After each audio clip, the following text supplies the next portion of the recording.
오늘 여러분과 함께 나눌 말씀의 주제는 하나님, 우리를 구원하여 주십시오 하는 주제입니다. 우리를 구원할 자가 하나님 한 분뿐이 안 계시기 때문에 하나님이 우리를 구원하시지 않으면 우리는 구원받을 수 없습니다. 돈이 우리를 구원할 수 있는 것 같지만 잠시 편할 수는 있습니다. 건강이 우리를 구원할 것 같지만 이 세상 사는 동안 조금 더 편하게 살 뿐입니다. 우리는 언젠가 하나님이 우리를 불러가실 텐데 그때 우리는 구원받았는가 구원받지 못했는가 하는 것으로 우리 한평생의 삶이 한순간 결정된다는 말씀입니다. 지난 한 주간 동안 참 많은 일들이 있었습니다. 카를로스 목사의 아내가 되시는 안나 사모가 삽관한 채 입원 중에 계시고요. 우경호 선교사가 심장수술을 마치고 이제 퇴원해서 집에 돌아갔고요. 고호이 목사가 이제 많이 좋아져서 이제 건강을 되찾게 됐고, 이금숙 사모님, 그러니까 박동수 선교사의 부인 되시는 이금숙 사모도 지난 주간에 일반 병실에서 또 집으로 퇴원하는 그런 역사가 있었습니다.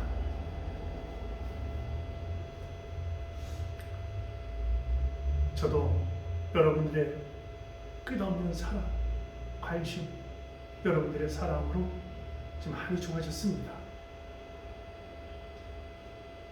저에게 혹시나 또 여러분들이 혹시나 이게 바이러스가 눈에 보여야죠. 그래서 살벌히 오셔서 음식을 여기 앞에 입구에다 놓으시고 전화 걸어주시고 목사님 건강하세요 하는 그 성도들의 사랑, 그 관심, 이런 것들 때문에 제가 빨리 회복되는 거 아닌가 그런 생각을 하게 되었습니다. 감사를 드립니다. 오늘 시편 106편은 나라가 망하고 민족은 온 세상으로 갈기갈기 찢겨져서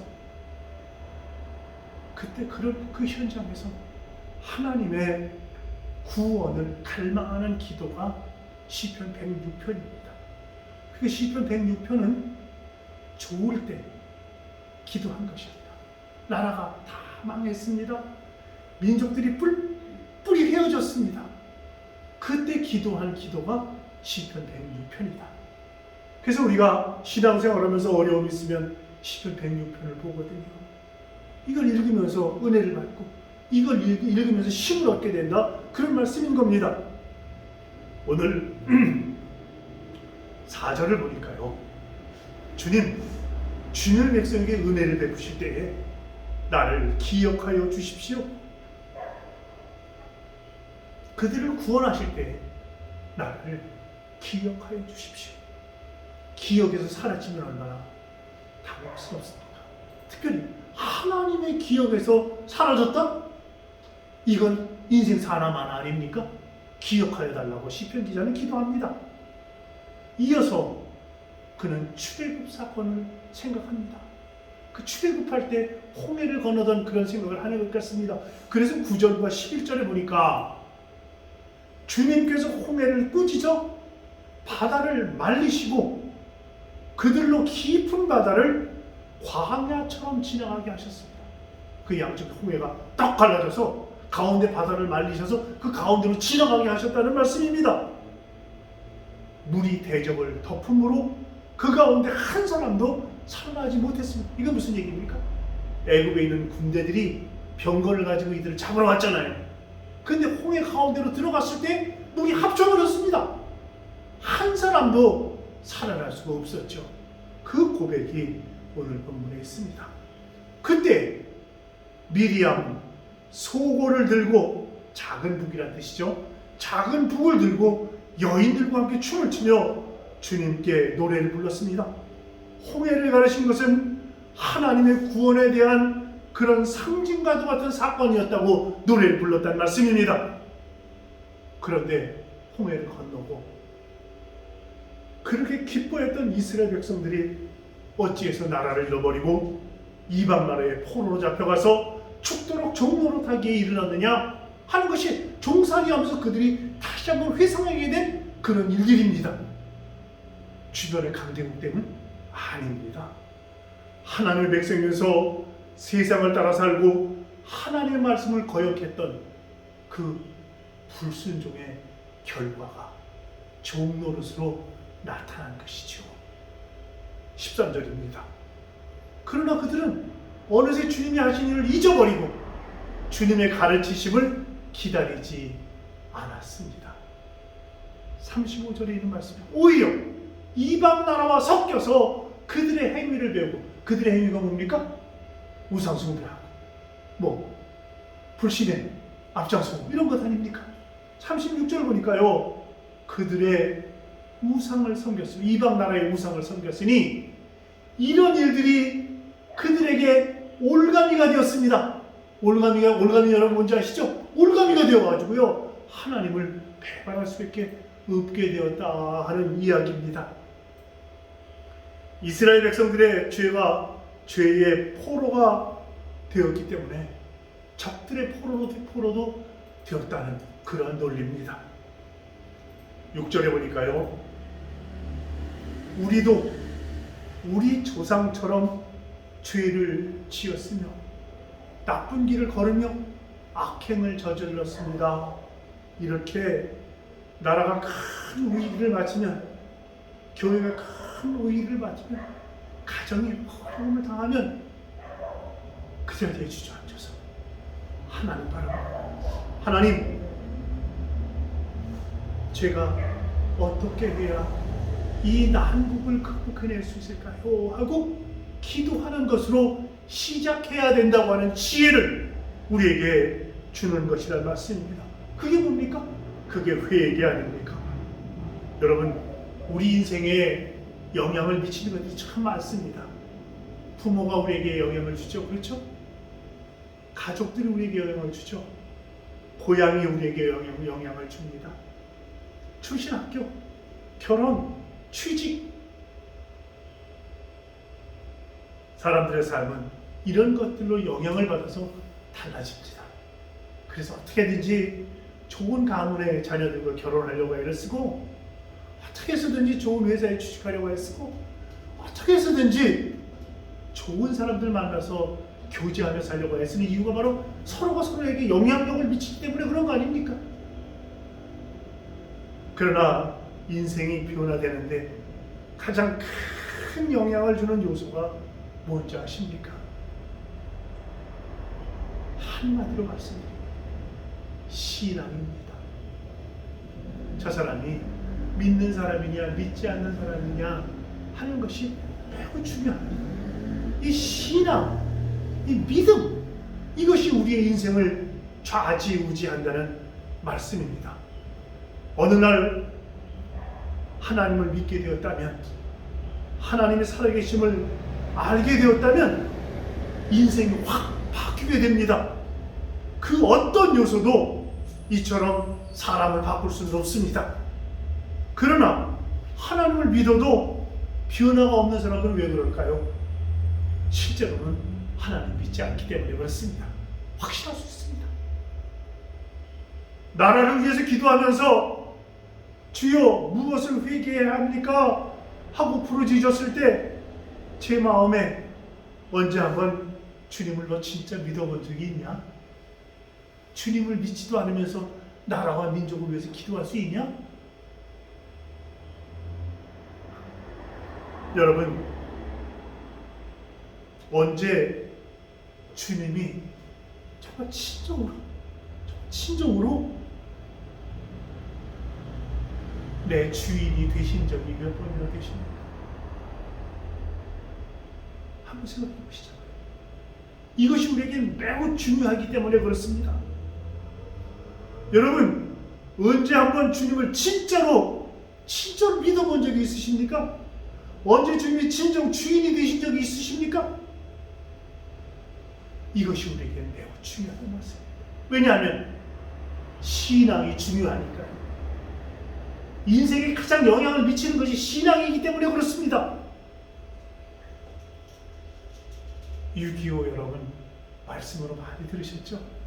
저도 6.25 세대는 아니기 때문에 제 전의 일입니다만은 제가 태어나기 6, 7년 전에 6.25가 터졌으니까요. 근데 이 6.25 때 말이죠. 북한에 있던 많은 기독교인들이 남한으로 피난을 왔습니다. 왜 그랬을까요? 기독교인들은 잘 사는 사람들이었습니다. 그런데 왜 거기 있지 남한으로 피난을 왔냔 말이에요. 그것은 한마디로 신앙 지키려고 내려온 거예요. 믿음 생활하려고 내려온 거예요. 그렇게 위대한 결단을 하다 보니까 이북에서 피난 나온 사람들이 못 사는 사람들이 별로 없더라고요. 왜? 그 신앙을 지키려고 하는 간절한 마음으로 내려왔는데 하나님 저버리겠습니까? 하나님께서 그들을 저버리겠습니까? 신앙으로 전쟁으로 무너진 나라가 일어설 수 있었던 것도 믿음 때문이었습니다. 신앙 때문이었습니다. 기독교를 믿는 믿음이 이 나라 살린 겁니다. 그것이 6.25 이후에 나타나지 않았습니까? 그런데 여러분 지금은 어떻습니까? 한국교회나 이민교회나 지금 우리들의 마음 상태, 우리들의 신앙 상태는 어떤지 한번 묻고 싶습니다. 한번 확인하고 싶습니다. 그리고 한번 다짐하고 싶습니다. 여러분 아주 간단합니다. 유럽이 신앙이 흔들리니까 바로 이슬람 세력이 침투하잖아요. 이것이 오늘날입니다. 영국이 대표적이고 거의 모든 유럽의 나라들이 같은 형편이지 않습니까? 거기서 생기는 갈등을 우리는 보고 있지 않습니까? 1300년 전에도 그런 일이 있었습니다. 8세기에 이슬람 세력이 유럽을 삼키려고 했던 적이 있었습니다. 그때 유럽은 이슬람 세력을 막아냈습니다. 샤를 마르텔 대제가 결정적으로 이스라엘 군대를 격파하고 더 중요한 요인은 믿음으로, 신앙으로 그 일을 했다고 하는 것입니다. 당시 유럽인들에게 이슬람을 이겨낼 신앙이 있었던 겁니다. 그러나 지금은 아닙니다. 유럽이 철저하게 무신론 사회가 되어가면서 이슬람을 이길 힘이 전혀 없습니다. 우리나라는 어떻습니까? 한국도 점점 이 무신론 사회가 되어가고 있지 않습니까? 정책적으로도 그렇게 되어가고 있지 아니한 말씀입니다. 그것이 표가 되니까요. 여러분, 이것이 지금 우리나라의 문제입니다. 우리가 급속히 무신론 사회가 되어가고 있습니다. 이런 상황에서 우리 기독교인들이 적당히 믿어서 되겠습니까? 그러면 다 죽는데요. 철저한 그리스도인들이 되지 않으면 안 되는데 부활의 주님을 바라보아야 하는데 예수님이 왕의 삶을 살아야 하는데 우리는 적당히 믿고 적당히 그렇게 점점 되어가고 있는 것이 아닌가 하는 걱정이 앞서는 그러한 상황입니다. 여러분 분명히 깨달아야 합니다. 우리가 정말 붙잡혀야 하는 것은 돈과 건강이 아닌 항상 함께 하시는 주님께 붙잡혀 살아야 하는 것입니다. 이것이 우리에게 매우 중요합니다. 이것이 엄중합니다. 출애굽하던 이스라엘 백성들 어땠습니까? 금송아지를 만들어 섬겼을 때 하나님께서는 이스라엘 백성들을 다 진멸하고 모세를 통해서 새 민족을 만들면 어떻겠냐? 이렇게 이야기하셨습니다. 그때 모세는 민족을 위해서 목숨을 걸고 기도함으로 말미암아 하나님께서 마음을 돌이키시는 일이 있었던 겁니다.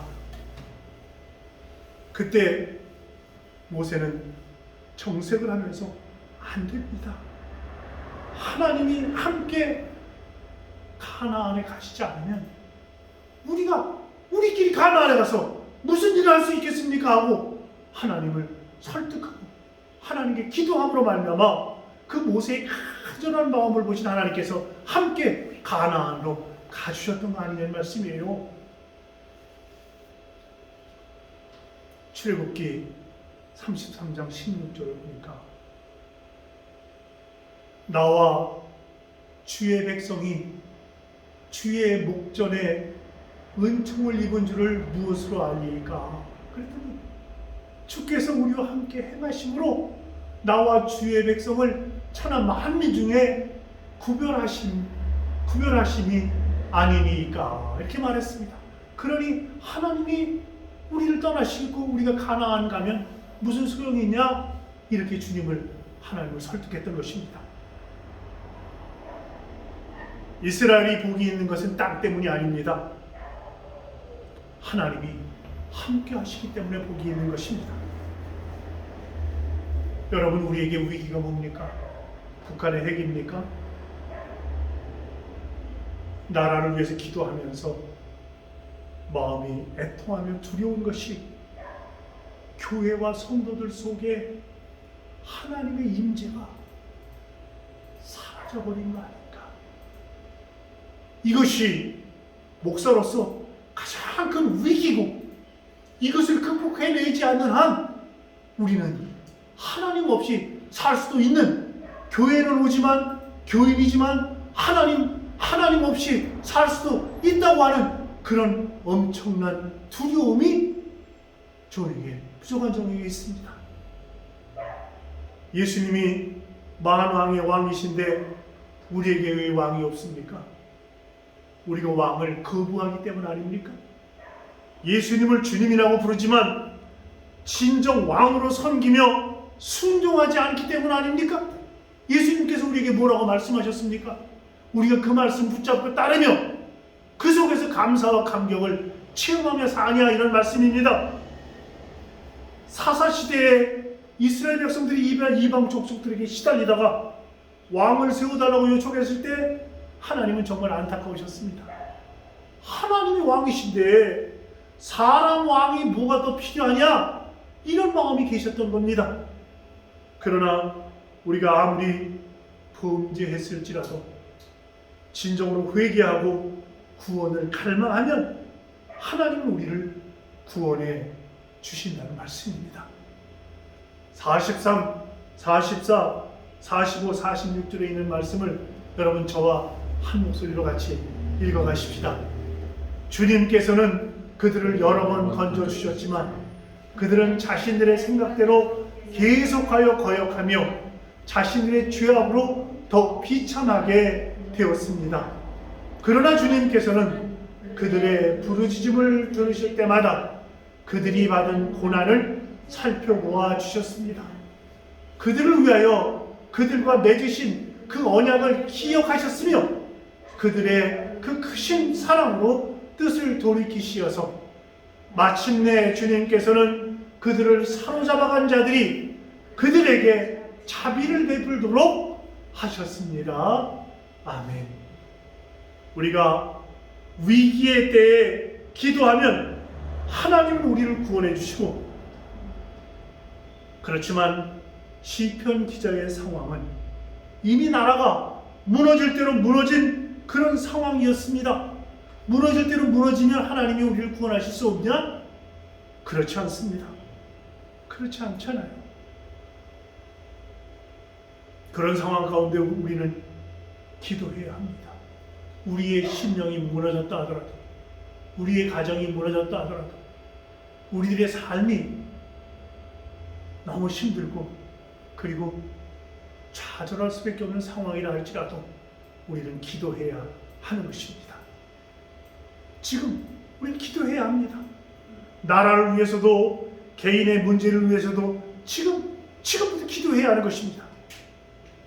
사랑하는 성도 여러분, 우리가 기도해도 살려주세요, 먹여주세요, 이런 기도만 하면 안 되겠습니다.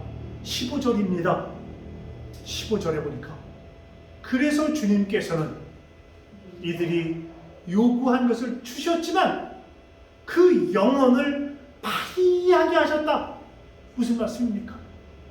물질적으로는, 사회적으로는 그들을 구원하셨지만 그 개인 영적인 문제는 구원하시지 않으셨다. 그런 뜻입니다.